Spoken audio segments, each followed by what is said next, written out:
nós falamos então sobre a proposta do governo Lula que impõe regras mais duras para devedores recorrentes de impostos, os chamados devedores contumazes, que são aqueles contribuintes que deixam de pagar imposto de maneira planejada e repetida para driblar as leis tributárias. Bom, a proposta ela passou pelo Senado, mas ainda precisa ser aprovada pelos deputados. Na semana passada, um deputado do PL foi definido pelo presidente da Câmara como relator do projeto do governo Lula. E é sobre esse assunto que nós conversamos agora, então, com o deputado Rogério Correia, do PT de Minas Gerais, ao vivo aqui com a gente. Boa tarde, deputado. Obrigado por participar aqui com a gente. Boa tarde, obrigado aqui pelo convite, estar com vocês novamente aqui no TV PT. Deputado, queria começar perguntando então sobre esse projeto, né? É um projeto aí defendido pelo governo Lula, iniciativa do governo Lula, né? Esse projeto ele cria regras mais duras então para aqueles devedores recorrentes, propositais, né? Planejados.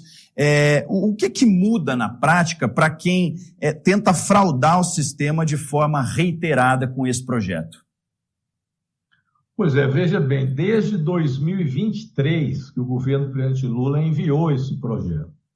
Então ele é um projeto importante para o Ministério da Fazenda, mas é também um projeto importante para a segurança pública. Nós vimos agora este caso da Refit e também daqueles fundos do PCC naquela operação carbono oculto. Foram duas provas de que nós precisamos de mexer nessa questão daquele sonegador contumaz, porque ele está vinculado a fraudes, está vinculado ao crime organizado. Então, no caso do carbono oculto, vocês se lembram, foram empresas que tinham, inclusive, relação com o PCC, que adulteravam gasolina e depois vendiam essas gasolinas adulteradas e, com isso, alimentavam o crime organizado. Este projeto, né, que vai agora penalizar o devedor contumaz, ele vai também chegar a esses que faziam este tipo de crime da operação carbono oculto. Mas, mais do que isso agora, me veio agora essa questão da Refit, vocês todos viram aí pela televisão, que é a refinaria onde, ao invés de ter, de fato, óleo que fosse refinado, petróleo a ser refinado, eles estavam trazendo gasolina, faziam adulteração e iam aos postos em que eles alimentavam postos de gasolina com preço mais barato, uma concorrência desleal, porque eles sonegavam todo tipo de imposto. Então, ali era óbvio que a intenção era sonegar. Então, o governo faz esse projeto separando, portanto, o joio do trigo. Aqueles que estão em dificuldades é diferente daqueles que são profissionais de sonegação.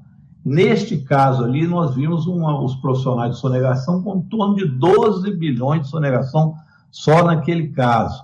Então, nós imaginamos que isso existe por parte de vários, né, que querem sonegar no Brasil e que precisa ter um ponto final. Esse projeto vai detectar quem é e não permitirá que eles paguem as dívidas de pequeno valor, eles terão exigência, no caso do petróleo, para capital social mínimo, o beneficiário final, quem será, para que eles não fiquem abastecendo postos que sejam clandestinos ou que aceitem gasolina adulterada, a origem lícita de recursos exigida aí de maneira geral. Enfim, são respostas para casos reais de empresas que têm capital fictício. Então, capital de mentira, eles colocam lá um capital pequeno e movimentam milhões ou bilhões. Então, esses a gente sabe que são sonegadores profissionais e eles serão, então, punidos com penas maiores, inclusive no Código Penal.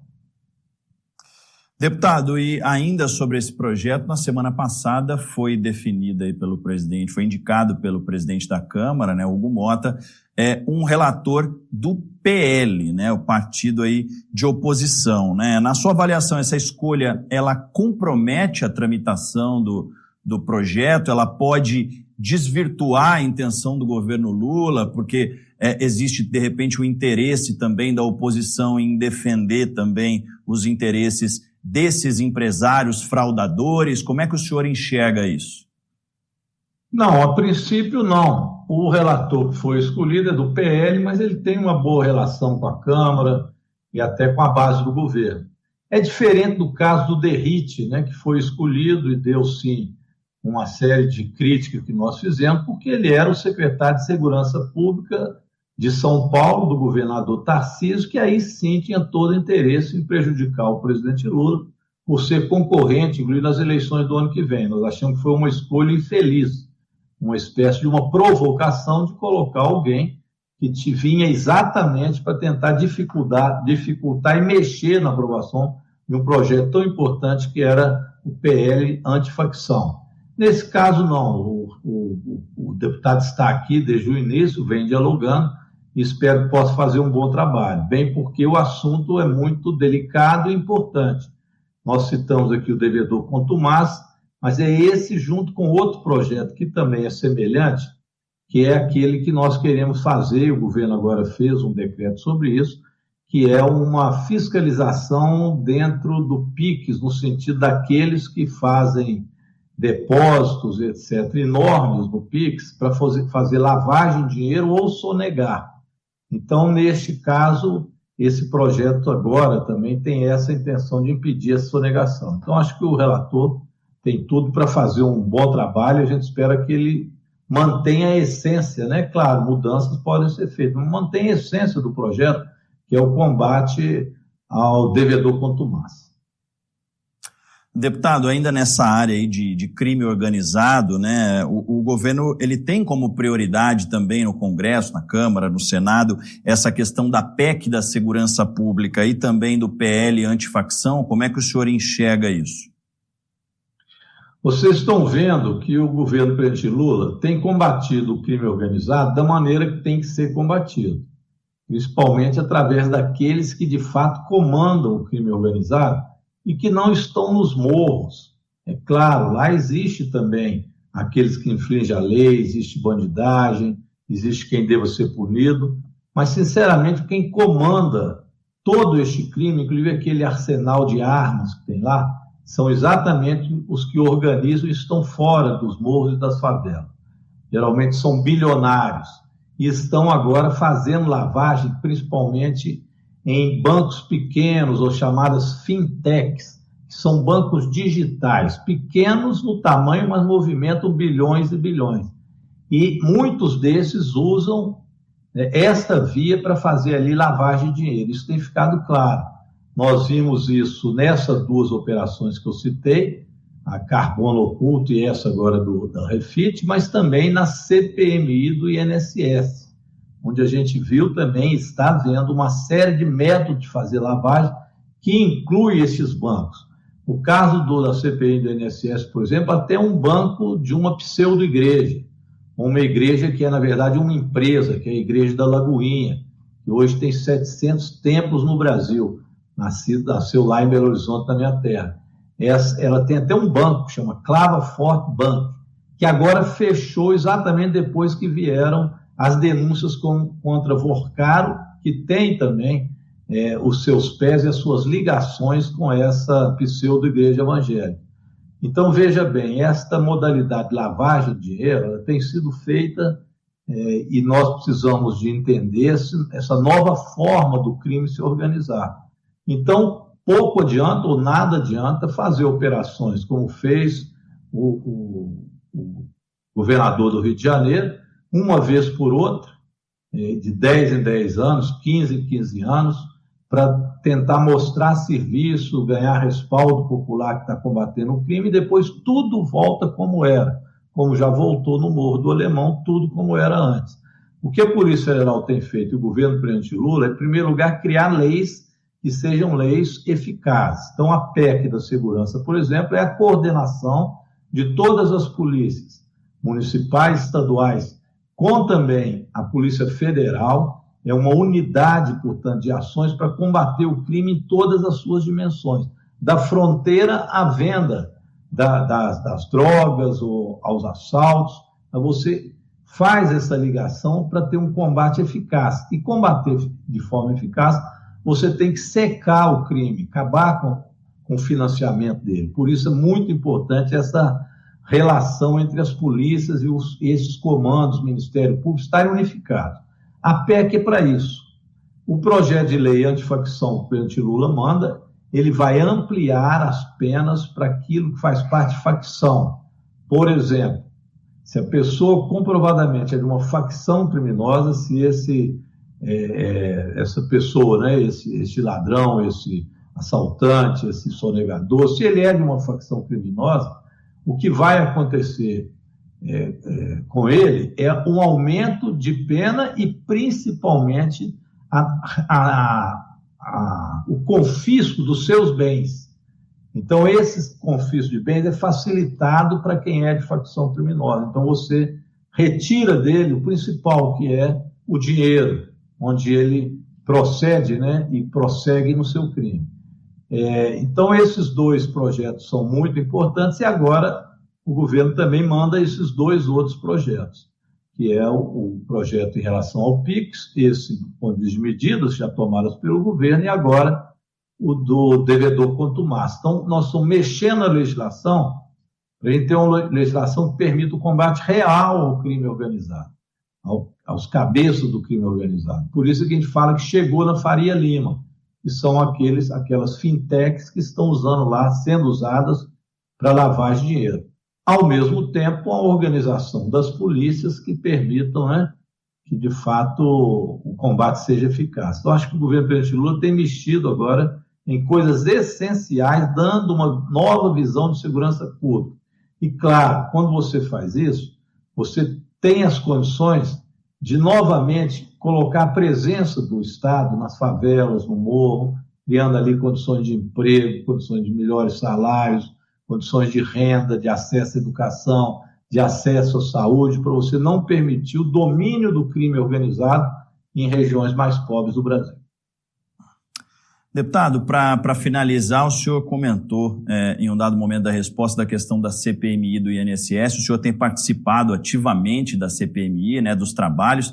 Então, eu queria perguntar para o senhor como é que tem sido os trabalhos e também o que o senhor identificou até agora, o que foi comprovado, a participação durante o governo Bolsonaro de pessoas ligadas ao governo, como é que o senhor está enxergando os trabalhos até aqui? É importante falar disso, porque a oposição bolsonarista, ela queria uma CPMI para culpar o presidente Lula. Dizer, olha, os aposentados são prejudicados no governo Lula. O problema é que os fatos não batem com essa narrativa. E por isso a oposição está lá perdida, como ficou também na CPMI do golpe, onde eles queriam dizer que não houve tentativa de golpe, e sim uma falta de repressão do governo do presidente Lula no dia 8 de janeiro. Eles inventam coisas que eu vou te contar, só mesmo para quem acredita que a Terra é plana. No caso do golpe, ficou evidentemente comprovado que foi uma tentativa de golpe, e hoje Bolsonaro está preso, generais estão presos, enfim, esse assunto está resolvido, eles têm que cumprir a pena. Agora, neste caso, a gente também pegou a história do que aconteceu. E quando você vai lá atrás, você vai ver que no governo Temer, eles credenciaram um monte de entidade picareta, entidade que não existia, e que passaram a poder fazer desconto do aposentado via INSS. Através de corrupção interna do INSS, essas pessoas cadastravam entidades, colocavam aposentados como se fossem associados a elas, e esses aposentados nem sabiam que as entidades existiam, e descontava na marra do contra-cheque 30, 40, 50 reais. Fazendo isso de milhões de aposentados, foram bilhões de reais roubados dos aposentados no Brasil inteiro. Então, isso vem lá do Temer, passou por todo o governo Bolsonaro. Moro, aquele cara de pau que está, inclusive, na CPMI, sabia de tudo desde 2019, foi entregue para ele denúncias do próprio PROCON de São Paulo. Paulo Guedes sabia, o próprio Bolsonaro foi alertado pelo senador Isalci, que é do PL, da direita, que aquilo existia através de fiscais que fizeram a denúncia lá do INSS e outras denúncias. E eles nada fizeram. Então, isso veio se agravando, essa quadrilha foi ampliando os descontos, ampliando as entidades picaretas, adentrou no governo do presidente Lula e finalmente foram pegos com a boca na botija. O presidente mandou suspender qualquer tipo de desconto, não existe mais, portanto secou o roubo. Ao mesmo tempo, a Controladoria Geral da União e a Polícia Federal passaram a fazer as fiscalizações, já tem muita gente presa e estamos também, nosso governo, devolvendo os recursos que foram roubados desde o governo Temer, passando por todo o governo Bolsonaro e o início do nosso governo. Centavo a centavo está sendo devolvido. Então, o governo Lula descobriu a fraude, investigou a fraude, está punindo, parou a fraude e está devolvendo o recurso. Então, a verdade é que se não fosse o governo do presidente Lula, os aposentados estariam sendo roubados até hoje, mesmo com conhecimento dos governos de direita que nos antecederam.